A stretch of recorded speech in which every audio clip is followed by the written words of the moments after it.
ಎಲ್ಲ ಕೂಡ 100ಕ್ಕೆ 100 ಕಂಪ್ಲೀಟ್ ಆಗ್ತದೆ. ಈಗ 106 ಕೋಟಿ ಅನುದಾನ ದೊಡ್ಡಬೆದರಕಲ್ಗೆ ತಂದಿದ್ರಿ ನೀವು. ಸಾಕಷ್ಟು ರಸ್ತೆಗಳು ಕೂಡ ಡಾಂಬರೀಕರಣ ಆಗಿದೆ. ಇನ್ನೂ ಒಂದಷ್ಟು ರಸ್ತೆಗಳು ಉಳಿದಿದ್ದಾವೆ. ಅವನ್ನ ಯಾವಾಗ ಅವೆಲ್ಲ ಕೂಡ ಇನ್ನೊಂದು ವಾರದಲ್ಲಿ ಸ್ಟಾರ್ಟ್ ಮಾಡ್ತೇವೆ. ಈಗ ಸರ್ಕಾರನೂ ಕೂಡ 213 ಕೋಟಿ ಅನುದಾನವನ್ನ ಉಪಮುಖ್ಯಮಂತ್ರಿಗಳು ನಮ್ಮ ಯಶವಂತಪುರ ಕ್ಷೇತ್ರಕ್ಕೆ ಕೊಟ್ಟಿದ್ದಾರೆ. ಅದರಲ್ಲಿ 156 ಕೋಟಿದು ಟೆಂಡರ್ ಫಾರ್ಮಾಲಿಟೀಸ್ ಎಲ್ಲ ಮುಗಿದಿದೆ. ಇನ್ನು 50 ಕೋಟಿದು ಇನ್ನೊಂದು ವಾರದಲ್ಲಿ ಟೆಂಡರ್ ಮಾಡ್ತಾರೆ. ಒಟ್ಟು 216-17 ಕೋಟಿನ ಅದನ್ನು ಕೂಡ ಕೊಟ್ಟಿದ್ದಾರೆ. 232 ಕೋಟಿ ರಾಜಕಾಲುವೆಗೆ ಕೊಟ್ಟಿದ್ದಾರೆ. ಅದು ಕೂಡ ಟೆಂಡರ್ ಆಗಿದೆ. ಇನ್ನು 10-15 ದಿವಸದಲ್ಲಿ ರಾಜಕಾಲುವೆದು ಕೂಡ ಕೆಲಸ ಸ್ಟಾರ್ಟ್ ಆಗ್ತದೆ.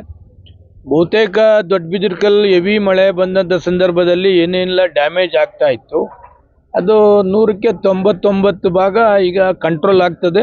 ಯಾವ ಮನೆಗೂ ಡ್ಯಾಮೇಜ್ ಆಗಲ್ಲ, ಯಾವ ಏರಿಯಾ ಡ್ಯಾಮೇಜ್ ಆಗೋದಿಲ್ಲ. ಇದು 2013ರಿಂದ ಸತತವಾಗಿ ಏನು ಕಾರ್ಯಕ್ರಮ ಹಾಕ್ಕೊಂಡಿದ್ದೇವೆ ಆ ಕಾರ್ಯಕ್ರಮದ ಪ್ರಕಾರನೇ ಕೂಡ ನಡೀತಾ ಇದೆ. ಎಲ್ಲ ರಸ್ತೆನೂ ಕೂಡ ಡಾಂಬರೀಕರಣ ಮಾಡ್ತಕ್ಕಂಥದ್ದಕ್ಕೆ ಚಾಲನೆಯನ್ನು ಮಾಡ್ತೇವೆ. ಯಾವುದು ಕೂಡ ರಸ್ತೆ ಡಾಂಬರೀಕರಣ ಇಲ್ಲೇ ಇರಬಾರ್ದು ಅಂತಕ್ಕಂಥದ್ದು ಕೂಡ ಮಾಡ್ತೇವೆ.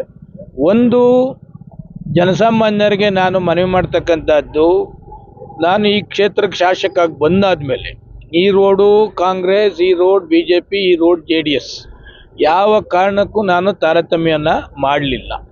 ಕೆಲವು ಕಡೆ ಕೆಲವು ಕಿಡಿಗೇಡಿಗಳು ಅದನ್ನು ನಾವು JDSಗೆ ಕಾಂಗ್ರೆಸ್ ಓಟ್ ಹಾಕಲಿಲ್ಲ, BJPಗೆ ಓಟ್ ಹಾಕಲಿಲ್ಲ, ನಮ್ಮ ಏರಿಯಾ ಮಾಡ್ತಾ ಇಲ್ಲ ಅಂತೇಳಿ ಕೆಲವು ಕಿಡಿಗೇಡಿಗಳು ಅದನ್ನು ಪ್ರಸ್ತಾಪ ಮಾಡ್ತಕ್ಕಂಥದ್ದನ್ನು ಪದೇ ಪದೇ ನೋಡ್ತಾ ಇದ್ದೇನೆ.